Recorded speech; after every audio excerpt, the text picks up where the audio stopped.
de hacer una visita al proyecto de Santa Cruz de Quiché hacia San Andrés, del pavimento, en donde pues estamos siendo acompañados de 3 diputados, el diputado Carlos López Jr., Maco Lemos también, quienes han sido prácticamente las personas que nos han estado acompañando y dándole seguimiento para que este proyecto se haga una realidad.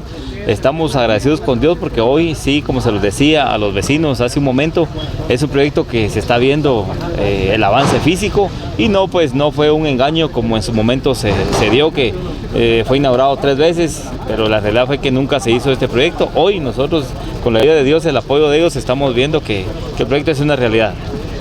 Se habla también de una próxima fase, un presupuesto para la próxima. Bueno, sí, gracias a Dios tuvimos la oportunidad de estar en una reunión en la Comisión de Finanzas en donde se tocó este tema. En este momento la primera fase, y se supone que en el mes de diciembre tienen que llegar un poquito más adelante donde está la comunidad llamada Chetinimit. Posteriormente pues ya también hay un compromiso por parte del Ministerio de Comunicaciones de darle una ampliación del 20 o del 40% para poder llegar hasta donde está la comunidad de Mamaj. Para el otro año creemos nosotros que con la ayuda de Dios de la misma manera también ya va a quedar dentro del presupuesto la ampliación y poder conectar directamente con San Andrés.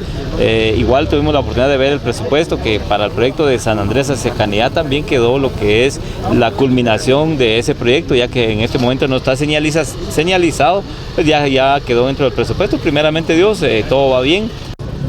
Realizar una auditoría social en conjunto, ¿va? Sí, con los integrantes de la empresa para ver los avances que se tienen con el tramo del pavimento de Santa Cruz para San Andrés acá bajar.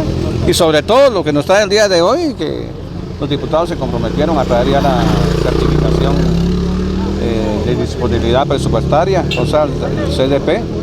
De esta carretera, que ahora no va a ser con recaudación fiscal, sino que es un banco que va a extender el crédito para poder realizar toda esta primera parte de la construcción.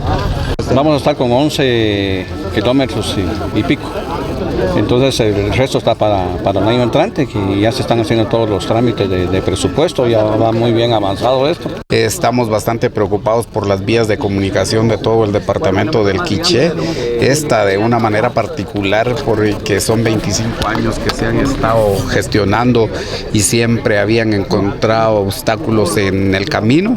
Hemos hecho, gracias a Dios, los trámites correspondientes a efecto de viabilizar la parte económica y que con ellos se puedan tener los certificados de disponibilidad económica a efecto que la empresa pueda tener garantía en la ejecución de la obra. Ya no contábamos con el documento que hoy traemos, que es el CDP, y finalmente ellos tuvieron el conocimiento y de buena fe comenzaron a arrancar los trabajos y trajeron más equipo. Entonces eso demuestra de que tanto la empresa como las autoridades del Ministerio de Comunicaciones están cumpliendo con las pláticas que tuvimos en el Congreso de la República, donde se llegamos a los acuerdos de que iban a realizar los CDPs, lo cual hoy traemos copia para poderla distribuir a los alcaldes, a los de la gremial, a la comisión de la carretera, para que realmente sea, y a la sociedad civil también. Y esta es una fiscalización que estamos haciendo para que realmente se cumpla con el contrato, que se cumpla tanto todo lo técnico que tenga que ver con la carretera, como el espesor y el ancho de la carretera también, y lo cual lo acabamos de medir.